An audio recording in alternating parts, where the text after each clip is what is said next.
வழக்குல தணிக்கை வாரியம் பதிலளிக்கிறதுக்கு போதிய அவகாசம் கொடுக்கப்படலை. இந்த வாதங்கள் எல்லாம் கேட்ட நீதிபதிகள் இந்த ஒரு விஷயம் முடிவுக்கு வந்திருக்கிறாங்க. படத்தில் பாதுகாப்பு படையினுடைய சின்னம் பயன்படுத்தப்பட்டிருக்கிறதுனால நிபுணர் குழுவுக்கு அனுப்பப்பட்டது அப்படின்னும், ஜனநாயகன் திரைப்படத்தில் மத பிரச்சனையை ஏற்படுத்துகிற காட்சிகள் இருக்கு, படத்துக்கு தணிக்கை சான்றிதழ் கொடுக்கணும் அப்படின்னு ஒரு தீர்ப்பை சொல்லிட்டாலும் கூட அடுத்து இரு நீதிபதிகள் அமர்வு, அப்புறம் அடுத்தடுத்த மேல்முறையீடுகள்லாம் இருக்கு. அதுக்கு தணிக்கை வாரியம் மறுபடியும் போகும் பட்சத்தில் கண்டிப்பாக படம் தமிழ் நேயர்கள் அனைவருக்கும் அன்பு வணக்கம். இன்னைக்கு முக்கியமான ஒரு பேசுபொருளாக இருக்கு ஜனநாயகன் படத்தினுடைய தணிக்கை தொடர்பான உயர்நீதிமன்றத்தினுடைய தீர்ப்பு அப்படிங்கிறது. எப்போவுமே ஒவ்வொரு படமும் தணிக்கைக்காக அனுப்புவாங்க, அதுக்கான சர்டிஃபிகேஷன் கிடைக்கும். ஆக்சுவலாக அந்த சர்டிஃபிகேஷன்லாம் கிடைக்கிறதுக்கு முன்னாடியே படத்தினுடைய ரிலீஸ் தேதியெலாம் அறிவிச்சிருவாங்க. அது மாதிரி தான் ஜனநாயகனும் ஃபாலோ பண்ணாங்க. ஆனால் அந்த கடைசி நேரத்தில் தணிக்கையில் ஏகப்பட்ட பிரச்சனைகள். ஸோ அதில் என்னென்ன நடந்துட்டு வந்திருந்தது அண்ட் இன்னைக்கு தீர்ப்பில் என்ன சொல்லியிருக்கிறாங்க, இது மூலமாக ஜனநாயகன் படத்துக்கு வந்திருக்கிற ஒரு மிக முக்கிய பிரச்சனை என்ன அப்படிங்கிறத பற்றி தான் இந்த வீடியோவில் பார்க்க போகிறோம்.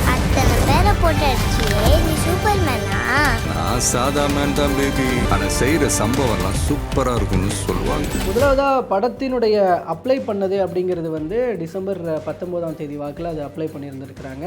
அதுக்கப்புறம் அந்த டிசம்பர் மாத கடைசியிலேயே கிட்டத்தட்ட உங்களுக்கு யூஏ சான்றிதழ் கொடுக்கப்படும் அப்படின்னு வாய்மொழியாக சொல்லப்பட்டிருக்கு அப்படிங்கிறது படக்குழு தரப்புல இருந்து தெரிவிக்கிற தகவல். ஆக்சுவலாக கிட்டத்தட்ட அதுக்கு முன்னாடியே ஒரு 25-30 கட்டு பக்கம்லாம் எல்லாம் சொல்லி அதெல்லாமே அவங்களாம் கரெக்ட் பண்ணிட்டு திரும்பவும் தணிக்கை வாரிய உறுப்பினர்கள் கிட்டலாம் சொல்லும்போது அவங்க எல்லாம் அக்செப்ட் பண்ணி இந்த மாதிரி யூஏ சான்றிதழ் மேபி கொடுக்க வாய்ப்பு இருக்கு அப்படின்ற மாதிரிலாம் சொல்லிட்டாங்க அப்படின்றது தான். பட் அதுக்கப்புறம் தான் அந்த குழுவில் இருக்கிற ஒருத்தர் இதில் நாட்டினுடைய அந்த பாதுகாப்பு தொடர்பான அந்த இராணுவம் தொடர்பான அந்த சிம்பிள்ஸு அந்த காட்சிகள் பயன்படுத்தப்பட்டிருக்கு அண்டு மதம் சார்ந்த விஷயங்கள் இங்கே புண்படுத்தப்பட்டிருக்கு அப்படிங்கிற மாதிரியான ஒரு இதெல்லாம் முன் வச்சு ஒரு வழக்கு ஒன்று தொடுக்கப்படுது. அந்த காரணம் காட்டி மறுக்கப்படுது, மறு தணிக்கை செய்யப்படணும் அப்படின்னு சொல்லி. ஸோ அதை எதிர்த்து தான் இங்கே படக்குழு கோர்ட்டுக்கு போகிறாங்க. அப்படி கோர்ட்டுக்கு போகும்போது முதல்ல விசாரித்த தனி நீதிபதி அவங்க படத்துக்கு உடனடியாக தணிக்கை சான்றிதழ் கொடுக்கணும் அப்படின்னு சொல்லி ஜனவரி 9ஆம் தேதி அறிவிக்கிறாங்க. ஆக்சுவலி ஜனவரி 9 தான் படம் ரிலீஸ் ஆக வேண்டிய நாளாக இருந்தது. ஸோ அந்த ஜனவரி 9ஆம் தேதி காலை அவங்க தீர்ப்பு கொடுக்கும்போது படத்துக்கு உடனடியாக தணிக்கை சான்றிதழ் கொடுங்க அப்படின்னு. ஆனால் அதுக்கு தொடர்ந்து உடனடியாக நடந்தது என்னன்னா, அடுத்த சில நிமிடங்கள்லேயே உயர்நீதிமன்ற தலைமை நீதிபதிகள் கிட்ட போயிட்டு சிபிஎஃப்சில இருந்து அப்ளை பண்ணியிருந்தாங்க. அப்ளை பண்ணதுனால அன்னைக்கு ஈவினிங்லேயே சரி இந்த கேஸ் அடுத்து எடுத்துக்கப்படும் அப்படின்னு முடிவெடுக்கப்படும் பொழுது அந்த தனி நீதிபதியினுடைய தீர்ப்புக்கு இடைக்கால தடை உருவாகுது. ஸோ அதற்கப்புறம் விசாரணைகள் நடந்தது. இதுக்கு நடுவில் உச்சநீதிமன்றத்துக்கு போய் அப்ளை பண்ணியிருந்தாங்க படக்குழு. அப்ளை பண்ணும் பொழுது உச்சநீதிமன்றம் என்ன சொல்லியிருந்தாங்க, இந்த மாதிரி உயர்நீதிமன்றத்தில் கேஸ் போயிட்டுருக்கு, ஸோ அவங்களே அதை விசாரிப்பாங்க அப்படின்ற மாதிரி அங்கேருந்து திரும்ப உயர்நீதிமன்றத்துக்கு அனுப்பிட்டாங்க. உயர்நீதிமன்றத்தில் தான் இந்த 19-20 வாக்குலலாம் ஒரு வாதங்கள் நடந்தது. அப்படி நடக்கும் பொழுது அந்த தணிக்கை வாரியத்துக்கு போதிய அவகாசம் கொடுக்கப்படலை, மேல்முறையீடு இது பண்ணுறதுக்கு, அவங்களோட கருத்துக்கள் எல்லாம் தெரிவிக்கிறதுக்கு அப்படிங்கிறதெல்லாம் வாதங்களாலாம் போச்சு. அதன் அடிப்படையில் சரி தீர்ப்பு 27ஆம் தேதி அறிவிக்கப்படும் அப்படின்னு சொல்லப்பட்டிருந்தது. அதன் அடிப்படையில் தான் இன்றைக்கி தீர்ப்பு வெளியாகிருக்கு. இந்த தீர்ப்பில் சொல்லப்பட்டிருக்கிற முக்கிய அம்சங்கள் என்ன அப்படிங்கிறத நம்ம பார்க்க வேண்டியிருக்கு. முதல்ல இது யாருனுடைய அமர்வில் ஃபுல்லாக பார்க்கப்பட்டிருக்கு, இன்னைக்கு ஃபுல்லாக விசாரணை நடந்து இந்த மாதிரி சொல்லப்பட்டிருக்கு அப்படின்னா தலைமை நீதிபதி ஸ்ரீவத்சவா மற்றும் அருள்முருகன் ஆகியோருடைய அமர்வில் தான் இந்த விசாரணை நடந்திருக்கு. இதில் நீதிபதிகள் சொன்ன விஷயம் என்ன அப்படின்றது பார்த்தோன்னா, வழக்கில் தணிக்கை வாரியம் பதிலளிக்கிறதுக்கு போதிய அவகாசம் கொடுக்கப்படலை அப்படிங்கிறத அந்த வாதங்கள் எல்லாம் கேட்ட நீதிபதிகள் இந்த ஒரு விஷயம் முடிவுக்கு வந்திருக்கிறாங்க. ஸோ அதனால் தணிக்கை வாரியத்துக்கு பதிலளிக்க போதிய அவகாசத்தை கொடுத்திருக்கணும்.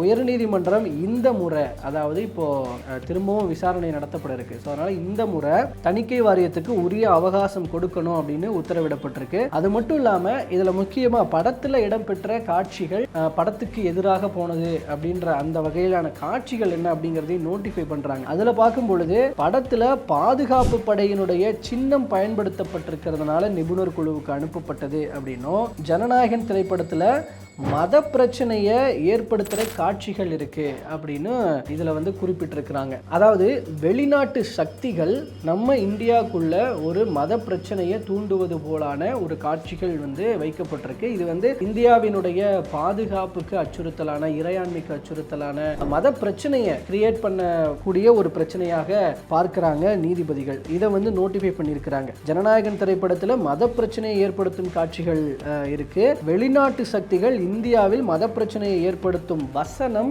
ஜனநாயகம் படத்தில் இருக்கு அப்படின்னு, மத அடையாளங்கள் அவதூறு செய்வதை ஏற்க முடியாது அப்படின்னு அந்த ஒரு பாயிண்ட்ல இருந்து திட்டவட்டமாக நீதிபதிகள் வந்து மறுத்திருக்கிறாங்க. அதாவது படத்துக்கு தணிக்கை கொடுக்கணுன்ற அந்த முடிவுக்கு வராமல் இந்த முடிவை எடுத்திருக்கிறாங்க. ஸோ இதில் வந்து இந்த வழக்கை இப்போ சரி ஃபர்தராக என்ன அப்படின்னு பார்த்தீங்கன்னா, இந்த வழக்கை சென்னை உயர்நீதிமன்ற தனி நீதிபதி பிடி ஆஷாவே வந்து மறுபடியும் விசாரிக்க நீதிபதிகள் உத்தரவிட்டிருக்கிறாங்க. ஆனால் இந்த முறை என்ன சேஞ்சஸ் அப்படின்னா, அதான் நான் முன்கூட்டியே சொன்னது போல் தணிக்கை வாரியத்துக்கு அவங்களுடைய தரப்பு வாதங்களை, கருத்துக்களை முன்வைக்கிறதுக்கான போதிய அவகாசம் வழங்கி அதன் அடிப்படையிலையும் அந்த ஆரம்பத்திலிருந்தும் கூட இந்த வழக்கு இப்போ மறுபடியும் விசாரிக்கப்படும் சுச்சுவேஷன் தான் இப்போ உருவாயிருக்கு. மறுபடியும் நீதிபதி பிடி ஆஷாவை விசாரிக்கிறாங்க.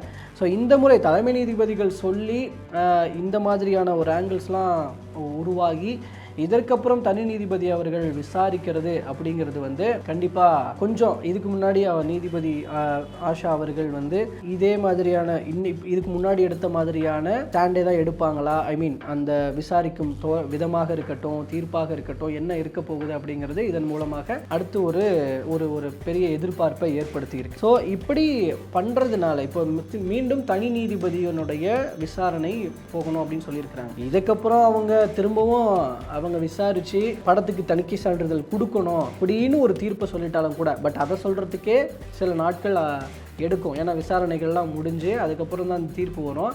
அந்த தீர்ப்பு ஒருவேளை ஜனநாயகன் படத்துக்கு ஆதரவாகவே வந்துட்டாலும் கூட தனி நீதிபதி அப்படின்றத தாண்டி அடுத்து இரு நீதிபதிகள் அமர்வு, அப்புறம் அடுத்தடுத்த மேல்முறையீடுகள்லாம் இருக்குது. அதுக்கு தணிக்கை வாரியம் மறுபடியும் போகும் பட்சத்தில் கண்டிப்பாக படம் வந்து தேர்தலுக்கு முன்பாக வெளியாக வாய்ப்பில்லை அப்படின்ற ஒரு சாத்தியக்கூறுகள், இதுக்கான சாத்தியக்கூறுகள் தான் இருக்குது அப்படின்றத பலர் இப்போ பேச ஆரம்பிச்சிருக்கிறாங்க. அதாவது தேர்தலுக்கு முன்பாக படம் வெளியாவதில் சிக்கல் ஏற்பட்டிருக்கிறது. இதில் இன்னொரு ஃபேக்சுவலான ஒரு சட்ட ரீதியிலான விஷயம் என்ன அப்படின்னா, தேர்தல் தேதி அறிவிப்பு அப்படிங்கிறது. தேர்தல் தேதி அறிவிப்புக்கு முன்பாக ஜனநாயகன் வெளியாகி விட்டால் பிரச்சனை இல்லை. ஆனால் தேர்தல் தேதி அறிவிச்சிட்டாங்கன்னா ஜனநாயகன் படத்தை வெளியிட முடியாது அப்படின்னு ஒரு பார்வையை வைக்கிறாங்க. அதுக்கு என்ன ரீசன் அப்படின்னா, தேர்தல் தேதி அறிவித்ததுக்கு அப்புறமா தமிழக அரசும் கூட எந்த ஒரு நலத்திட்ட உதவிகள், வேறு ஏதோ திட்டங்கள், புதிய திட்டங்கள் இதெல்லாம் எதுவுமே அறிவிக்க முடியாது, அறிவிக்கக்கூடாது. அது ஏன்னா அது வந்து அதற்கான சட்டத்திட்டங்கள் தான் இங்கே ஃபாலோ பண்ணப்படுது. அதன்படி பார்க்கும்போது ஜனநாயகன் படமும் வெளியிட முடியாது. அது என்னடா ஒரு படத்தை எப்படா வெளியிட முடியாது அப்படின்னு நீங்கள் கேட்கலாம். ஏன்னா இங்கே ஜனநாயகன் படம் வந்து ஒரு நாட் ஓன்லி ஒரு ஏதோ ஒரு நார்மலான படம் மாதிரி இங்கே இல்லை. ஒரு அரசியல் கட்சியினுடைய தலைவர் இப்போ எலெக்ஷனில் பார்ட்டிசிபேட் பண்ண போகிற ஒரு கட்சி, அந்த கட்சியினுடைய தலைவர் அவர் நடித்த ஒரு படம் வருது. அந்த படத்தில் அவங்களுடைய ஒரு பொலிட்டிக்கல் கேம்பெயினுக்கு தேவையான விஷயங்கள்லாம் அந்த படத்தில் இடம்பெற்றிருக்கு. அப்படிங்கும்போது அது வந்து இந்த தேர்தலுக்கு முன்பாக வெளியிடப்படுறதுல ஒரு இயற்கையாகவே ஒரு சிக்கலை எதிர்கொள்ளுது. அதனால தான் தேர்தல் தேதி அறிவித்ததுக்கப்புறம் ஜனநாயகன் படத்தை வெளியிட முடியாது, தேர்தல் முடிகிற வரைக்கும். இப்படியான ஒரு பெரிய சிக்கல் ஜனநாயகனுக்கு இப்போ எழுந்திருக்கு. இதே நேரத்தில் நீதிபதிகள் வந்து இன்னொரு விஷயமும் சொல்லியிருக்கிறாங்க. அந்த அவசர வழக்காகவே இதை விசாரிக்கணுன்ற மாதிரியான விஷயமும் சொல்லியிருக்கிறாங்க. ஸோ அதனால் தேர்தல் தேதி அறிவிப்புக்கு முன்பாக, தேர்தல் தேதி அறிவிக்கிறது ஐ திங்க் இப்போ வரைக்கும் வந்திருக்க தகவல் படி மார்ச் முதல் வாரத்தில் தேர்தல் தேதி அறிவிக்கப்பட வாய்ப்பு இருக்குது அப்படின்னு சொல்லியிருக்கிறாங்க. அப்படி பார்த்தா கூட இந்த பிப்ரவரி மாதம் தான் டைம் இருக்குது. இந்த பிப்ரவரி மாதம் இதுக்கான அனைத்து கட்ட முடிவுகளும் எட்டப்பட்டு போதிய நடவடிக்கைகள்லாம் எடுக்கப்பட்டு, அது எய்தர் படக்குழு தரப்புலையாக இருக்கட்டும், தணிக்கை வாரியம் தரப்புலையாக இருக்கட்டும் எடுக்கப்பட்டு படத்துக்கு ஒரு சர்டிஃபிகேஷன் கொடுத்துட்டா படம் ரிலீஸ் ஆகிட்டா ஓகே, பிரச்சனை இல்லை அப்படிங்கிறது. பட் அதில் தான் ஒரு பெரிய கேள்வி இருக்குது. ஸோ இதைத்தான் விஜய் அவர்கள் ஆரம்பத்தில் இந்த ஆடியோ லான்ச்சில் பேசும்போது, என் படத்துக்கு ஏற்கனவே நிறைய சிக்கல் கொடுப்பாங்க, நிறைய பிரச்சனை கொடுப்பாங்க, தேர்தலுக்கு அரசியலுக்குன்னு வந்துட்டதுக்கப்புறம் இதுக்கப்புறம் சொல்லவே வேண்டாம், இன்னமும் பெரிய பிரச்சனை வரும் அப்படிங்கிறதெல்லாம் நான் ப்ரொடியூசர் கிட்ட நான் முன்கூட்டியே எச்சரிச்சிருந்தேன், கேட்டேன் அப்படின்றதெல்லாம் சொன்னார் இல்லையா. ஸோ இப்போது அந்த மாதிரியான பிரச்சனைகள் தான் அவர் அங்கே முன்னாடியே என்ன சொன்னாரோ அதுதான் இப்போ போய்கிட்டு இருக்கு. ஸோ தேர்தலுக்கு முன்பாக ஜனநாயகன் படம் வெளியாகுமா வெளியாகாதா, தேர்தல் தேதி அறிவிப்புக்கு முன்பாக சர்டிஃபிகேஷன் கொடுப்பாங்களா மாட்டாங்களா அப்படிங்கிறதா இப்போ எழுந்திருக்கிற மிகப்பெரிய கேள்விகள். அரசியல் வட்டாரத்தில் தாவேக்காவினர் மத்தியில், விஜய் ரசிகர்கள் தொண்டர்கள் மத்தியில் இதுக்கான முடிவுகள் என்ன அப்படிங்கிறத அடுத்தடுத்த நகர்வுகள் நடக்கும்போது தெரிய வரும். அப்போ நடக்கும்போது அது தொடர்பாகவும் பேசலாம். நகர்வுகள் பற்றின ஜனநாயகன் படம் எப்போ வெளியாகும் அப்படிங்கிறது தொடர்பான இந்த ஒரு பிரச்சனையில் உங்களோட பார்வைகளும் கருத்துக்களும் என்ன, அதை கமெண்ட்டில் பதிவு பண்ணுங்க. நன்றி.